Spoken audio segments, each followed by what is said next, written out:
Assalamualaikum warahmatullahi wabarakatuh. Selamat berjumpa kembali sahabat TV 10 bersama saya Carla Ratna. Seperti biasa hadir untuk Anda dalam program Bincang Psikologi Anak persembahan dari TV 10. Kali ini menghadirkan psikolog kita seperti biasa yang selalu menemani kita untuk belajar parenting, selalu mengawal perkembangan anak ya Bun ya, biar selalu sehat baik itu secara fisik maupun psikisnya. Ada Bunda Tarika, Magister Psikologi Psikolog. Beliau ini adalah psikolog di Yayasan Pendidikan Islam di Ponegoro, Surakarta. Kabar baik Bunda? Alhamdulillah baik Kak Nana. Alhamdulillah kita bisa bersama kembali untuk berbagi ilmu ya Bunda ya. Lewat obrolan kita, obrolan ringan tapi semoga saja bisa mengedukasi. Untuk ayah Bunda yang ada di rumah, hari ini saya dan Bunda Tarika janjian untuk ketemuan di lobi Hotel Paragon atau tepatnya di Paragon Hotel and Residence ya Bun ya. Ini tempatnya tuh di tengah kota, jadi mudah untuk kita jangkau. Kalau janjian itu lebih deket juga ke tempatnya Bunda Tarika soalnya ya. Berada di Jalan Dr. Sutomo, Mangkubumen, Banjarsari, Surakarta. Selain menyediakan hotel dan apartemen, di sini juga sekaligus juga kalau mau belanja ada Paragon Mall. Nah, jadi bisa menginap sekaligus juga shopping, atau bisa sekedar shopping, atau bisa juga staycationnya di Paragon Solo. Baik Bunda, kali ini kita mau ngobrolin tentang ya anak-anak yang mungkin kebanyakan juga banyak orang tua yang merasakan ya, anak itu sudah melakukan sebuah kesalahan misalkan Bun, misalnya sama temennya atau bahkan sama kita orang tua ya. Misal kalau sama temennya tuh mungkin menumpahkan apa minuman temen, atau mungkin merebut mainan temennya, ya pokoknya ya seperti biasalah kenakalan anak-anak itu. Tetapi anak-anak ini kok susah banget ya untuk minta maaf ya Bun. Sekali Kak Nana. Pernah kan juga menemukan kasus yang seperti itu? Anak-anak itu kenapa sih sulit meminta maaf? Nah, itulah tema kita di kesempatan kali ini. Semoga nanti juga bermanfaat. Kita simak ilmunya. Sebenarnya kenapa sih Bunda Tarika anak-anak ini kok susah banget untuk minta maaf? Padahal kita sebagai orang tua sendiri tuh sudah mengajarkan untuk anak-anak, ayo minta maaf gitu ya. Tapi kadang-kadang dia susah untuk melakukannya. Nah, takutnya kan ada banyak yang berpendapat dikira kita nggak bisa didik anak-anak. Oh, nggak sopan anaknya nggak mau minta maaf kayak gitu ya Bun ya. Nah, sebenarnya Bun, mengapa sih anak itu sulit untuk meminta maaf? Oke, baik Kak Nana dan pemirsa TV 10 di rumah. Yang pertama kita harus tahu dulu nih Kak Nana, kenapa sih anak itu sulit meminta maaf? Yang pertama kita harus lihat dan harus mengetahui dan memahami bahwa anak yang usia balita atau bawah 5 tahun itu adalah proses untuk dia belajar, untuk apa ya, mengenal emosinya, belajar berempati. Otomatis kan perkembangan emosinya kan baru ini ya, baru tahap dia mengenal nih. Apalagi yang pertama dia belajar nih, mungkin dia ada fase juga di anak usia dini adalah fase egosentris, di mana apa yang dia miliki ya itu milik dia. Oh gitu ya, nggak mau berbagi. Nggak mau berbagi. Kemudian kan mungkin ada temennya yang berusaha mengambil miliknya dan dia direbut lagi kan, otomatis kan. Nah seperti itu akhirnya dari situlah dia kayak mempertahankan dirinya. Jadi otomatis dia ngapain aku minta maaf, dia ngerebut sih gitu. Dan juga sebaliknya anak yang satunya mungkin dalam belajar juga nih, masih dalam tahap pengenalan emosinya, pengenalan rasa empatinya juga. Dia yang merasa merebut, itu juga merasa itu milikku juga. Akhirnya ya itu dia sama-sama mempertahankan egosentrisnya. Wajar karena itu di bawah usia 5 tahun. Anak jadi masih belajar nih bagaimana sih mengenal empati. Memang ada fase yang namanya fase egosentris, apa yang apa ya, jadi kayak mempertahankan apa yang menjadi miliknya dia sendiri. Seperti itu kan. Atau bisa juga mungkin anak-anak sendiri belum mengenal tentang konsep memaafkan. Mungkin empatinya itu mungkin belum tumbuh, belum muncul, atau bagaimana, belum terbentuk, atau seperti apa Bun? Jadi kayak proses empatinya itu memang kalau setiap orang tua ya harus istilahnya apa, memunculkan empati. Mungkin yang ketiga adalah faktornya dari pembentukan dari lingkungannya, dari orang tuanya mungkin kayak belum mengenalkan ada nih beberapa orang tua ya, seumpama dia melakukan kesalahan. Kadang yang tercetus adalah pertama kali adalah nggak apa-apa masih anak kecil.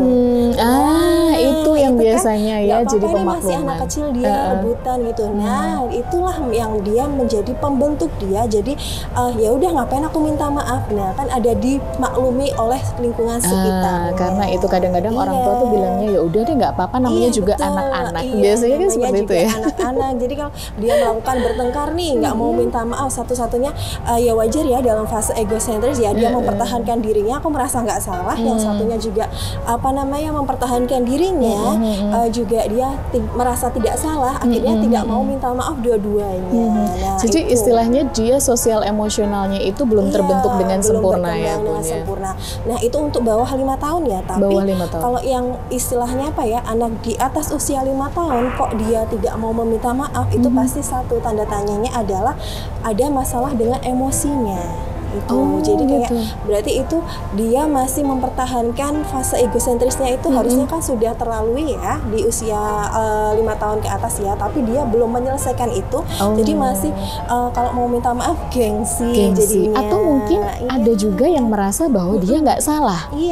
Bisa jadi begitu ya, Bu? Jadi kayak empati, berarti kan kita kembalinya ke empati tadi. Empatinya belum terasah dengan sempurna. Jadi dia belum tahu ini salah, ini tuh merugikan orang lain. Mungkin begitu ya, betul. Bunda. Jadinya ada rasa kurang peduli dengan lingkungan di sekitar. Begitu. Seperti itu. Jadinya yang membuat dia kok dalam usia di atas 5 tahun kok belum bisa minta maaf dan tidak mau meminta maaf, itu berarti kita harus garis bawahi di situ. Empatinya juga dalam jadi kita harus belajar lagi nih sebagai orang tua, kita harus menumbuhkan empatinya itu. Ya, seperti kita itu, sebagai kan. orang tua harus terus belajar meskipun sebenarnya menjadi orang tua itu tidak ada sekolahnya ya, Bun. Iya, betul. Tapi ada ilmunya yang bisa ada kita ilmunya. Kan nggak ada tuh mau punya anak tuh harus sekolah dulu gitu. Kan nggak ada. Nah, tapi harus terus belajar. Salah satunya ya tentu saja menyimak program ini ya. Betul. Soalnya kita berisi edukasi, apalagi tentang parenting yang bisa dipelajari, apalagi tema-temanya juga kita merasa bahwa tema-tema ini tuh paling deket ya yang dialami oleh orang tua. Apalagi ini juga termasuk sering juga dialami oleh orang tua yang memiliki putra-putri itu balita yang susah sekali minta maaf. Kadang-kadang kita orang tuanya itu yang nggak enak sendiri sama ibunya ya, karena merasa aduh dikira nggak bisa didik. Terus ada yang melabeli bahwa anaknya nggak sopan, kayak gitu kan, Bun. Nah, apakah perlu nih kita menanamkan bahwa ini loh ketika kamu melakukan ini itu harus minta maaf gitu, apakah perlu ya? Iya, baik kan ketika kita menanamkan perilaku dan akhlak ya, itu adalah satu pembiasaan. Nah, kita harus yang tadi saya katakan ya Kak Nana dan Permisa TV 10 di rumah, bahwa kadang lingkungan sekitar itu memaklumi bahwa ketika bertengkar ya udah biasa anak kecil kayak namanya gitu. Anak-anak, kita harus ubah mindset kita. Satu, bahwa ketika anak melakukan kesalahan, siapa dulu kita tanyakan dulu, kita tengahi dulu ya. Sebagai orang tua ditanyakan dulu dari kedua belah pihak. Kadang sebagai orang tua wajar ya ketika kita langsung salah, ada istilahnya mungkin dia yang melakukan dulu, tapi dia responnya mungkin memukul. Nah, seperti itu kan. Kita harus tanya dulu dari kedua belah pihak. Minta dulu ceritakan kok tadi ini kenapa dari dua belah pihak ya, kenapa satu-satu udah ditanyain. Sama-sama nih kita ajarkan. Oh, berarti kamu salah nih ya. Salahnya di sini, kita koreksi. Apa sih salahnya dia, kita benarkan dulu. Nggak boleh caranya bilang aja atau sebelumnya merebut mainan nih ya. Caranya bukan gitu, bilang aku boleh pinjem ya gantian. Nah, seperti itu kan. Kita benarkan dulu nih apa yang menjadi kesalahannya dia, baru mau mulai nih, ayo coba sekarang dua-duanya maaf-maafan. Harus di pihak yang netral dulu. Tidak boleh subjektif kan, ini anakku, nggak boleh gitu ya, Bu. Betul sekali kan. Jadi memang ya fase-fase di mana anak yang sedang berkembang, apalagi dengan usia keemasannya, itu yang kita yang harus lebih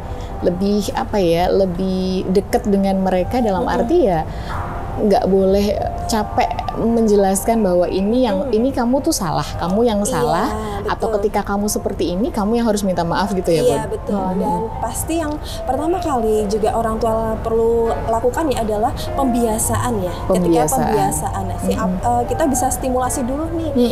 Apa sih yang ketika temenmu ngerebut atau kamu ngerebut mainannya temenmu, apa sih yang harus kamu lakukan? Memancingnya juga bisa seperti itu. Dan pembiasaannya juga seperti itu, meminta maaf. Meminta maaf. Iya, kemudian dia bisa apa yang harus dilakukan, meminta maaf. Itu kemudian juga yang harus kita lakukan adalah memberikan contoh. Memberikan contoh. Iya, memberikan contoh. Kadang adalah kita terlupa ketika kita berbuat salah, itu orang tua juga kadang lupa untuk meminta maaf. Itu dia yang sering kita abaikan. Sebagai orang tua kadang gengsi ya, Bun, untuk minta maaf. Padahal sebenarnya salah. Baik, selain pembiasaan dan juga orang tua memberikan contoh, apa saja nanti sebagai orang tua yang harus kita lakukan untuk membuat anak kita itu tidak sulit untuk meminta maaf jika dia melakukan kesalahan? Jangan kemana-mana, tetap di Bincang Psikologi Anak bersama kami dari TV 10. Kami segera kembali setelah break.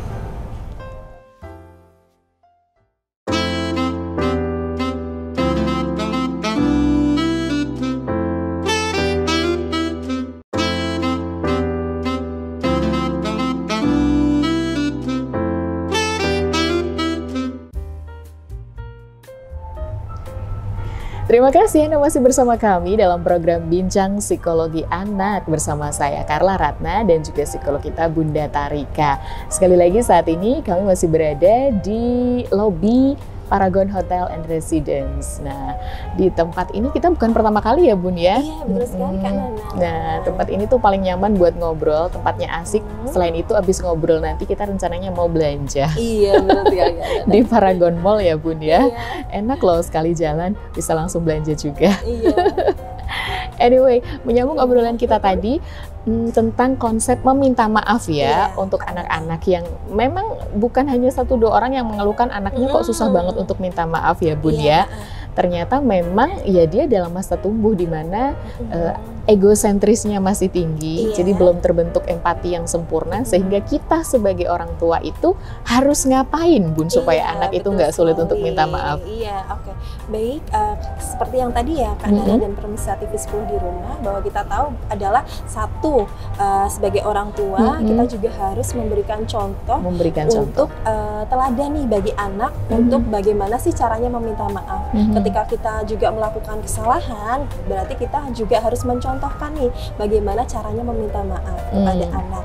Pun kita bisa yang kedua yaitu memberikan stimulasi bagaimana untuk menumbuhkan empatinya. Oh, bisa menstimulasi empatinya. Tapi kalau bicara tentang ini, dia harus meminta maaf dengan kita sebagai orang tua memberikan contoh. Berarti dia harus tahu dong apa saja yang termasuk dalam sebuah kesalahan. Kadang-kadang kan namanya anak kan belum tahu ya.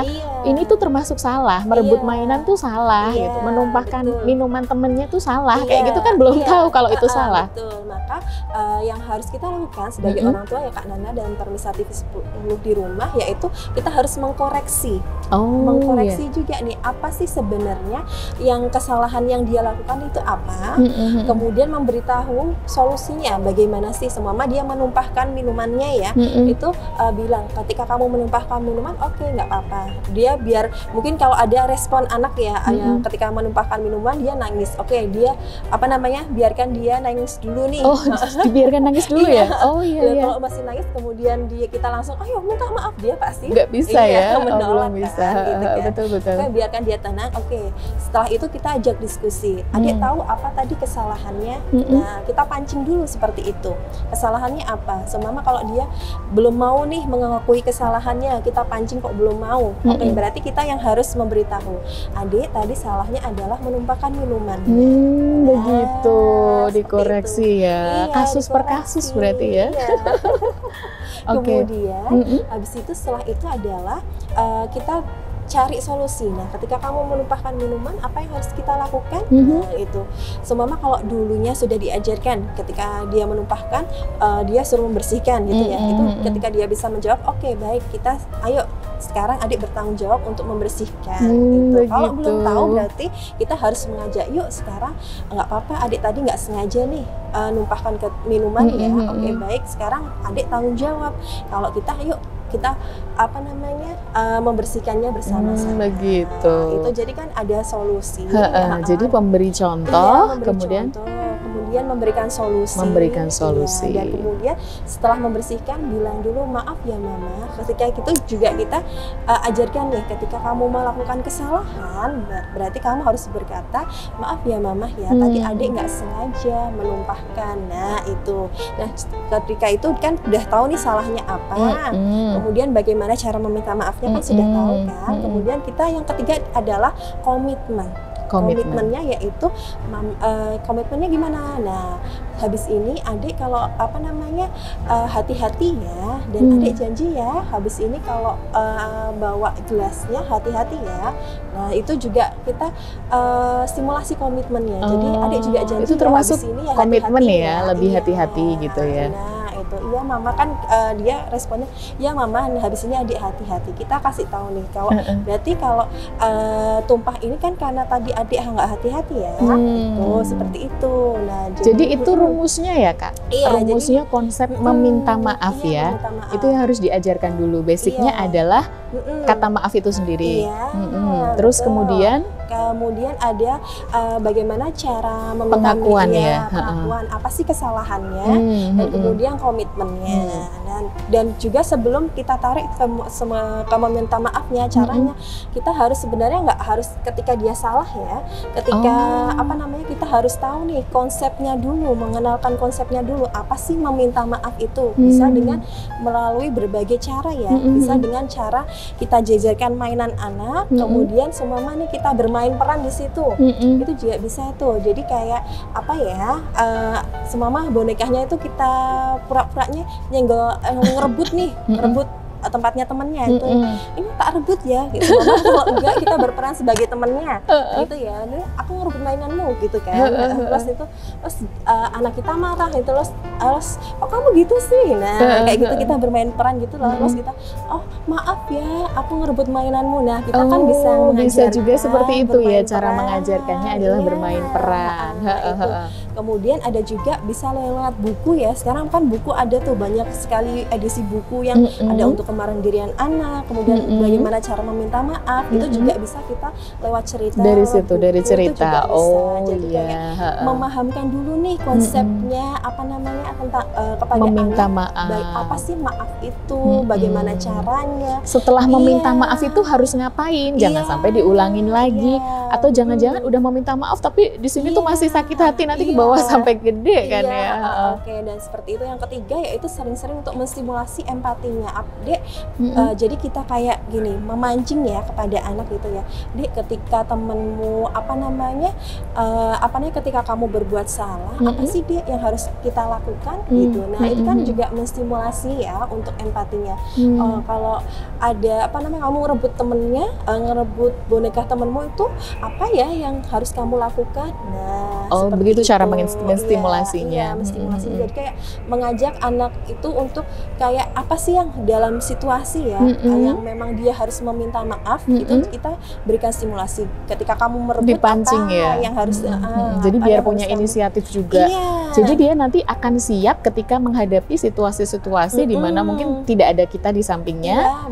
Tanpa kita pun dia sudah sadar bahwa dia melakukan kesalahan, kemudian kapan dia harus meminta maaf. Begitu ya Bun tujuannya. Iya, betul sekali. Sebenarnya nggak hanya keadaan itu ya, keadaan juga ketika dia nggak sengaja nih menyenggol temennya dan temennya terjatuh, padahal dia niatnya nggak sengaja. Nggak sengaja. Semama kayak gini Kak, kalau kamu jalan terus kamu padahal jalan biasa, tapi kamu nggak sengaja nih nyenggol temenmu, apa sih yang harus kamu lakukan Kak? Nah itu kan itu ketika itu konsepnya sudah dapat, nah dia bisa menjawab minta maaf. Nah bagaimana ya cara meminta maafnya ya, kemudian apa yang harus kamu lakukan untuk mengoreksi kesalahanmu, dan bagaimana komitmen selanjutnya. Seperti itu kan. Begitu ya. Sesimpel itu sebenarnya.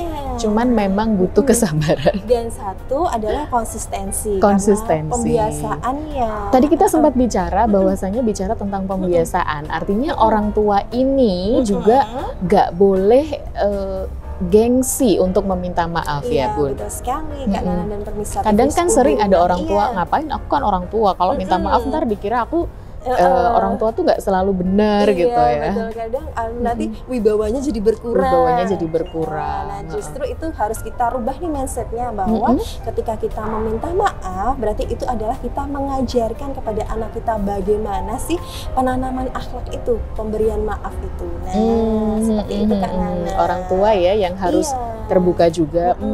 Memang orang tua memang banyak pengalamannya, tapi tidak menutup kemungkinan bahwa mereka juga melakukan kesalahan kan Bun. Jadi jangan sungkan untuk meminta maaf, apalagi untuk orang tua yang ingin anak-anaknya itu bisa meminta maaf ya Bun ya, pintar meminta maaf, tidak kesulitan untuk meminta maaf atau justru nggak tahu kapan harus meminta maaf.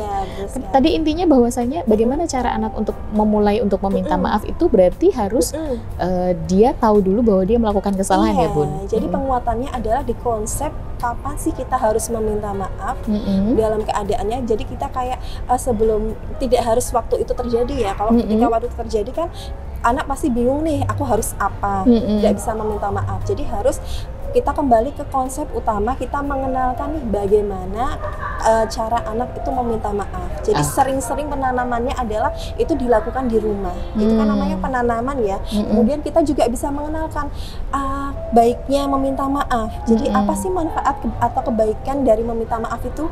Nah, sebenarnya ketika kita meminta maaf itu bukan berarti kita kalah, tapi justru berarti kita adalah lebih bisa mengerti orang lain. Lebih bisa mengerti, lebih berbesar hati. Dapat nih pahala untuk karena kita berani dulu nih meminta maaf. Itu ya sahabat TV 10 bahwasanya konsep meminta maaf apalagi yang perlu diajarkan untuk anak itu adalah menanamkan kapan dia harus meminta maaf. Baik Bunda, sebelum kita berakhir kan hampir 30 menit berlalu, apa yang ingin disampaikan untuk sahabat TV 10 mengenai tema kita hari ini? Oke, baik Kak Nana dan Permisa TV 10 di rumah, ketika kita mengajarkan memaafkan, kita yang adalah sebagai orang tua, kita harus belajar dulu untuk memaafkan, memberikan contoh kepada anak kita, agar nantinya anak itu tahu bagaimana sih cara meminta maaf yang baik dan benar. Wes, luar biasa apa yang disampaikan oleh Bunda Tarika hari ini. Terima kasih ilmunya Bunda. Yang jelas dengan mengajari anak untuk minta maaf, kita dapat menunjukkan bahwa dia itu tidak boleh bertindak sesuka hati terhadap orang lain. Jadi hindari berlindung di balik perkataan seperti maklum masih anak-anak. Gitu ya Bun? Baik. Terima kasih untuk kebersamaannya. Semoga apa yang kita sampaikan bermanfaat. Sampai jumpa lagi di lain kesempatan. Tentu saja dari TV 10. Inspirasi dan edukasi. Saya Carla Ratna dan juga Bunda Tarika undur diri. Wassalamualaikum warahmatullahi wabarakatuh. Bye-bye.